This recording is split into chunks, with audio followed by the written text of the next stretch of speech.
스스로의 힘으로 일어서는 것이 미덕이었던 시대가 있었습니다. 지방 국립대를 나와 대기업 임원까지 치열하게 살아온 당신의 성공 스토리는 자부심 그 자체였습니다. 하지만 그 성공 공식이 사랑하는 내 자녀에게는 통하지 않는다는 것을 깨달았을 때 부모의 마음은 무너져 내립니다. 오늘은 대기업 임원으로 성공적인 삶을 살았던 한 아버지가 평생 모은 노후 자금 3억 원을 아들의 미래에 쏟아부은 후 맞이한 답답한 현실과 그 감정의 소용돌이에 대해 깊숙이 들여다보겠습니다.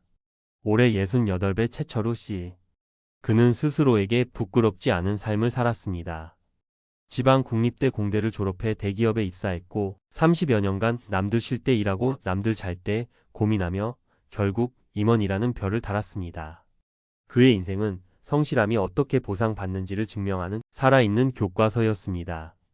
하지만 그의 마음 한구석에는 늘 풀리지 않는 숙제가 있었습니다. 바로 하나뿐인 아들이었습니다. 아들의 성공을 위해 그는 무엇이든 했습니다. 강남의 유명 학원에 보내고 고액의 과외 선생을 붙였습니다.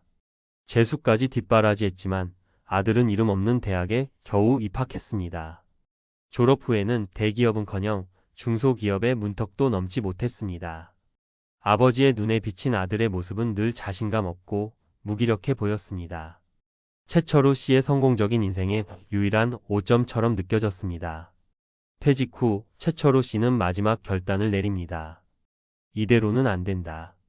이 땅에서 안 된다면 해외에서라도 길을 찾아주자. 그는 아들에게 캐나다 유학을 제안했습니다. 기술 컬리지에 가서 전문 기술을 배우면 안정적인 직장을 갖고 영주권까지 딸 수 있다는 장밋빛 청사진을 그렸습니다. 퇴직금과 평생 모은 저축을 합친 노후 자금의 전부인 3억 원.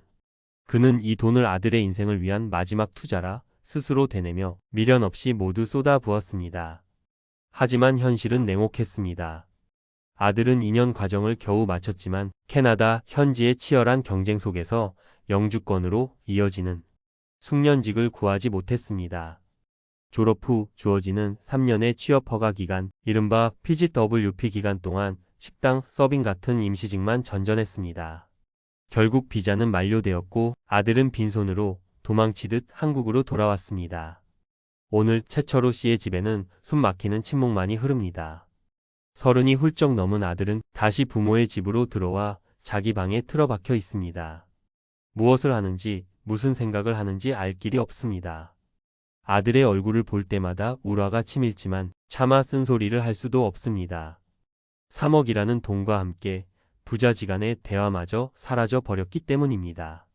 현재 최 씨 부부의 월 소득은 국민연금 120만 원이 전부입니다.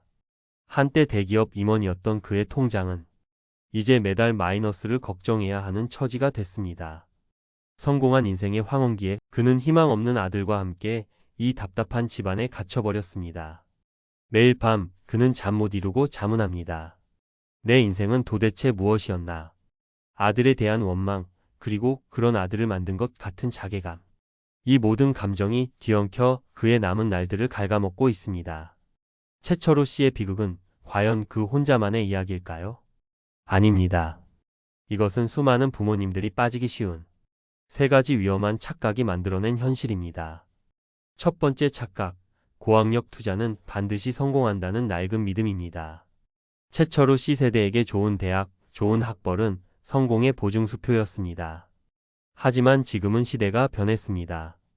최근 한 언론 보도에 따르면 이제는 명문대를 나와도 좋은 직장을 보장할 수 없으며 평생 직장 개념도 무너졌다고 합니다. 막연한 기대로 자녀의 스펙에 올인하는 것은 밑 빠진 독에 물을 붓는 일이 될 수 있다는 경고입니다. 두 번째 착각, 돈으로 자녀의 인생을 통제할 수 있다는 오만입니다. 수천만 원의 사교육비, 수억 원의 유학비. 이 막대한 돈의 이면에는 내가 이렇게까지 투자했으니 너는 반드시 성공해야만 한다 는 부모의 기대와 통제 욕구가 숨어 있습니다. 그러나 자녀의 인생은 부모의 투자 계획서대로 움직이는 상품이 아닙니다. 전문가들은 오히려 이런 과도한 투자가 자녀를 망가뜨릴 수 있다고 경고합니다. 세 번째 착각, 무한 책임이 사랑이라는 가장 위험한 착각입니다. 성인이 된 자녀가 경제적으로 독립하지 못해 부모에게 부담이 되는 자녀 리스크는 이제 묵과할 수 없는 사회 문제가 되었습니다. 한 일간지 보도에 따르면 부모에게 의존해 살아가는 30에서 40대 캥거루 자녀가 무려 65만 명에 달한다고 합니다. 자녀의 인생을 끝까지 책임지려는 그 마음이 오히려 자녀의 독립심을 꺾고 부모 자신의 노후를 파산으로 이끄는 비극의 씨앗이 되고 있습니다. 그렇다면 우리는 이 비극의 고리를 어떻게 끊어낼 수 있을까요? 절망하기엔 이릅니다. 지금부터라도 생각을 바꿔야 합니다. 자녀를 덜 사랑하라는 것이 아닙니다. 더 현명하게 사랑하는 법을 배워야 합니다. 첫째, 사랑의 이름으로 지원 중단을 선언할 용기를 가져야 합니다. 이것이 가장 중요하고도 어려운 일입니다. 성인이 된 자녀에게 더 이상의 경제적 지원은 없다. 이 원칙을 가족 모두 앞에서 명확히 선언해야 합니다. 이것은 결코 매정한 행동이 아닙니다. 자녀가 스스로의 힘으로 일어설 기회를 주는 진짜 어른의 사랑입니다. 스스로에게 물어보십시오. 나는 지금 자녀를 돕고 있는가? 아니면 평생 의존하게 만들고 있는가? 이제부터 자녀 지원의 기준은 자녀의 필요가 아니라 부모의 노후 생존이 되어야 합니다. 둘째, 사무직 신화를 버리고 평생 기술의 가치를 보게 해야 합니다. 이제는 어느 대학 나왔냐가 아니라 무엇을 할 수 있느냐가 중요한 시대입니다. 캐나다, 호주의 유학 성공 사례를 보면 명문대 학위보다 요리, 자동차 정비, 타일, 유아 교육처럼 사회가 정말로 필요로 하는 기술을 배운 이들이 현지 취업률과 정착률이 훨씬 높다는 보고가 많습니다. 내 자녀가 반드시 고학력 화이트 칼라가 되어야 한다는 기대를 버리고 자신만의 기술로 밥벌이하며 살아갈 수 있도록 다양한 길을 인정하고 격려하는 부모의 넓은 시야가 그 어느 때보다 필요합니다. 셋째, 내 노후의 성체부터 단단히 구축해야 합니다.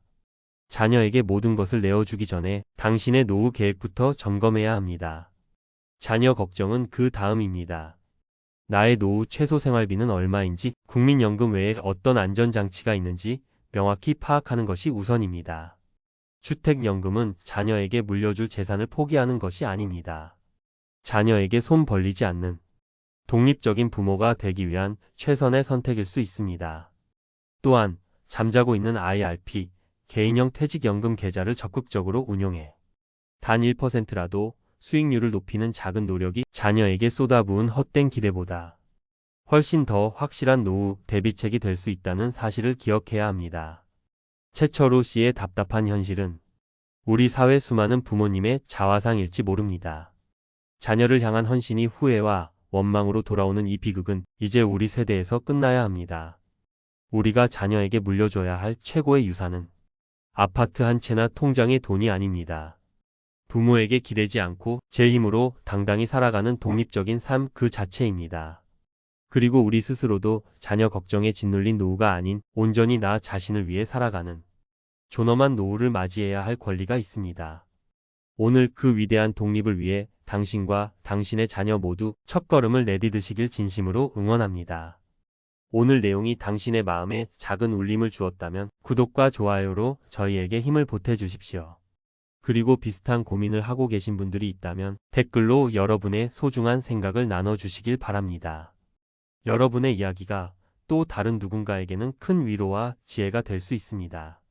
감사합니다.